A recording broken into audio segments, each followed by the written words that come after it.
out searching for the one who's lost. Out searching for the coin, not just looking a little bit, but looking everywhere. Not leaving any piece of furniture just on its legs. I'm reminded of Carrie and I and the kids, Mathis Brothers, 2010. My wife lost her keys. Mathis Brothers. We were, have you ever been to Mathis Brothers? Cam's keys, we lost her keys, and we were trying out some recliners. We tried maybe 6 recliners, maybe 7, okay? We looked for those keys. We turned over every recliner, every one of them, even the ones we didn't sit in.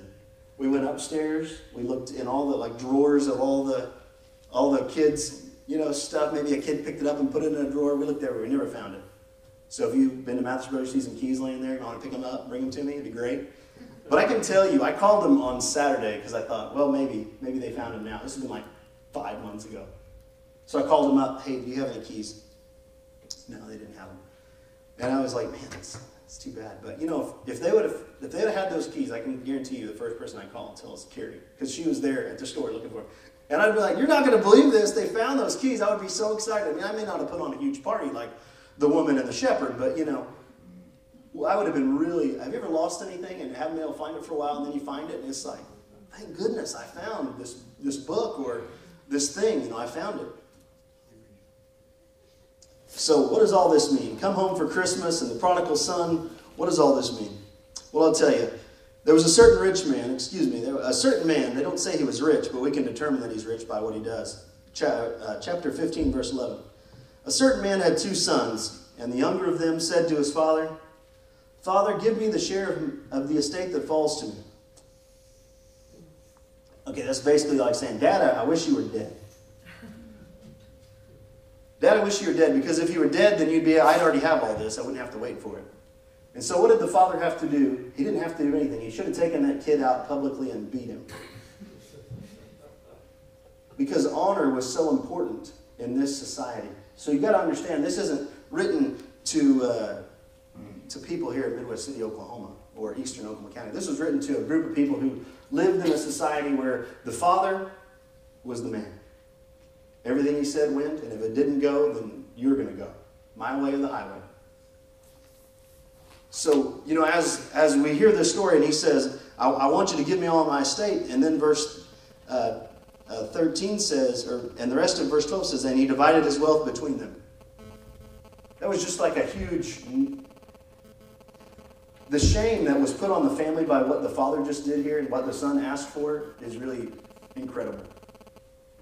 We don't understand it because we don't do things like this today. We don't live in this society. But this son asked for his father, I wish you were dead. I don't want you to be here anymore. And the father did something absolutely incredible. He said, okay, I'm going to divide up all my possessions. And so he divided up the land. He divided up the sheep and the cattle and the goats and everything else. And he divided it all up. And then the son goes off and spends money. So where do you think he got that money? Well, he had to sell all this stuff off, all this land and all this cattle and all this stuff to get some money. So he had like a garage sale, like a fire sale, got rid of all this stuff. So he didn't even get what it was worth. You see?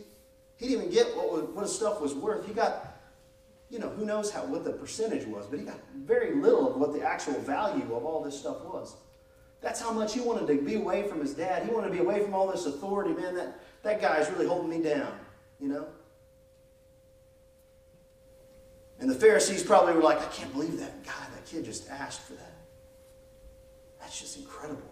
They're rule followers, those Pharisees. They wanted to make sure they followed everything, all the rules. And here was the son asking for something. I wish you were dead. Give me all my money.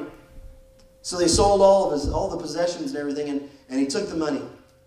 And not many days later, I love that. Man, this son had his mind made up. He's getting out of Dodge. I'm not going to be here very long. Just a few days later, I wonder if he even waited a week. I wonder if he just waited until he got, all the plans made. But he probably didn't really have a whole lot of plans, as we'll see. There he goes, and again, just another slap in the face to his father. He runs off. Doesn't even want to be with his family anymore.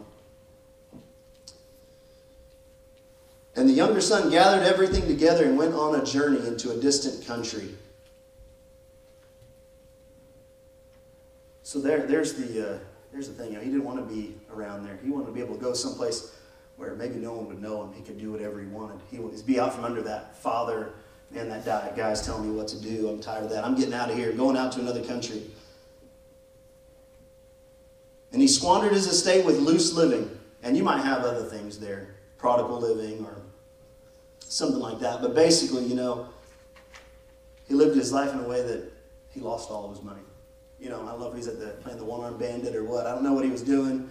Maybe he was wine, women, and song. I'm not sure exactly what he did, but his older brother seems to have an idea as to what he did. It was being with prostitutes and wasting all the money doing that. We don't know for sure. It just says he squandered his estate with loose living. In verse 14, now when he had spent everything, a severe famine came. Now, isn't that just like life? Just whenever you think everything's going just fine, or, man, now I've lost all my money, and now the tire's flat, and now this, and now that. All these bad things happen. And then a famine hit. So now he doesn't have any money. The famine's hit the country, and he began to be in need. So you think, maybe the first thing, he began to be in need, you start thinking about home, right? Man. But no, he so despised his family and his father and everything else. He began to be in need, so what did he do? He went and attached himself to one of the citizens of the country. So he attached himself. This kind of reminds me of this word attached isn't like the guy wanted him to come with him. It was like he was with him all the time. Like he wouldn't stop bothering him about needing something until he went ahead and allowed him to come with him. So he glued himself to him. Have you ever seen any movies, or have you ever been to a different country where there's people begging, and they come up to you and they're like, hey, I need some money. Of course, they talk in their language. Hey, I need something. And they chase you down, and pretty much, unless you give them something, they're going to just stay there with you. You can try to get away, but they're just going to keep bothering you until you give them something. Well, that's what this kid was doing. He attached himself. He glued himself to this guy.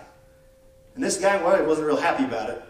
And so he does something really kind for him. He sends him out to be with the pigs.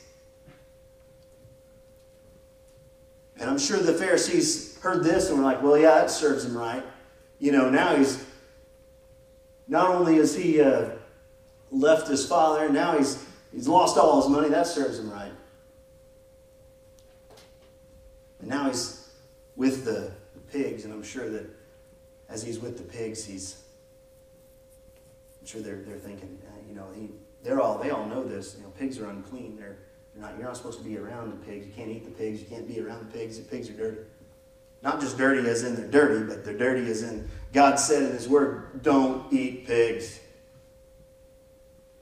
Now, I like pigs, so I'm kind of glad the New Testament came along and, the big sheet came down and you can eat it. So I'm glad that happened. I love barbecue and stuff and bacon. So, But anyway. So as he's working with the pigs,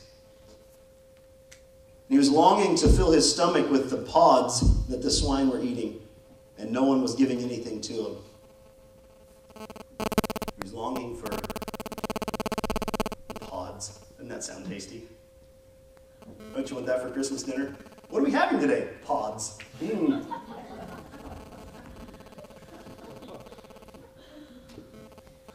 Are they roasted pods? Or are they, barbecued pods? What are these things? Well, there was a tree that grew there, a carob tree, and this was the kind of the fruit of that tree, of these pods. And they're like a leathery type thing. You wouldn't want to eat it. It's disgusting. But he was so hungry, and no one was giving him anything. He actually wanted to eat that.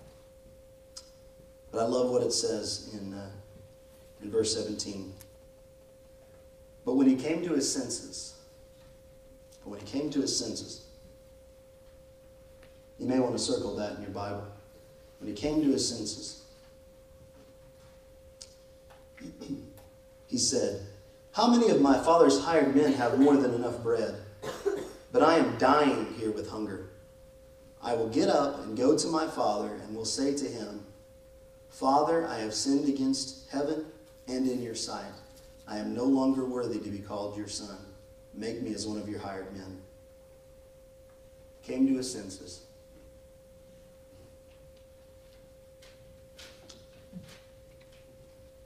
And he got up and came to his father. Well, that kind of makes it sound like it was just like right down the street. I mean, remember, he had traveled to a distant country. Remember that part? And so he had a long way to go. I don't know how he got there. He was already starving.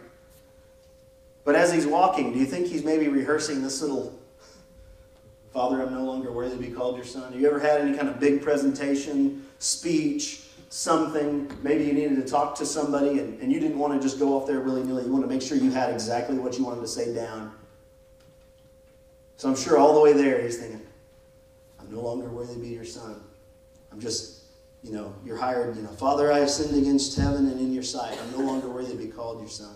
Make me as one of your hired men. I'm sure he's just going off and on in his mind.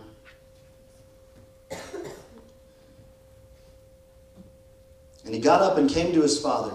He went home. But while he was still a long way off, his father saw him. So one of the things we need to remember is God is patient enough not to give up. God is patient enough not to give up. While the son was still a long way off, he saw him. That means he was looking for him. It's not like he was like in the house, taking care of things. I mean, I don't know if it was every day. If every day at a certain time, he went out and he looked as far as he could, and then he couldn't see far enough, so then he climbed up on top of the house, and he looked further, and he didn't see as far as he wanted to, so maybe he had like a big silo or something like that, and he climbed up on top of that. He wanted to see as far as he could so he could see if his son was coming home. He wanted to see if his son, he was scanning the horizon, looking as far as he could all around. And the village that was right there, right there near his house, I'm sure there was a sort of a town. You remember the shame that he brought on his father, asking him, basically, I wish you were dead? Well, he probably wanted to make sure that whenever that son came back, he loved that son so much, he wanted to take the shame for the son. He didn't want the son to get any more shame than he already had. He wanted to get out there before anybody else did. So what did he do? His father saw him and felt compassion for him and ran and embraced him and kissed him. Okay, I just want to stop and just think about that image just real quick. You've heard, hey, these people, they don't run. They're wearing robes. They don't run. But it's not just the fact that this guy picked up his robe and ran, showing his probably white legs off to everybody, ran out there to get his son. It's not just that. Just this culture is so against this that Arabic Bibles until 1860 wouldn't even say the words he ran. They put he hurried. This culture, you don't run if you're a man. Running is for little kids, okay? Little kids can run around, that's fine. But adult men don't run. They especially don't run to sons who wish them dead.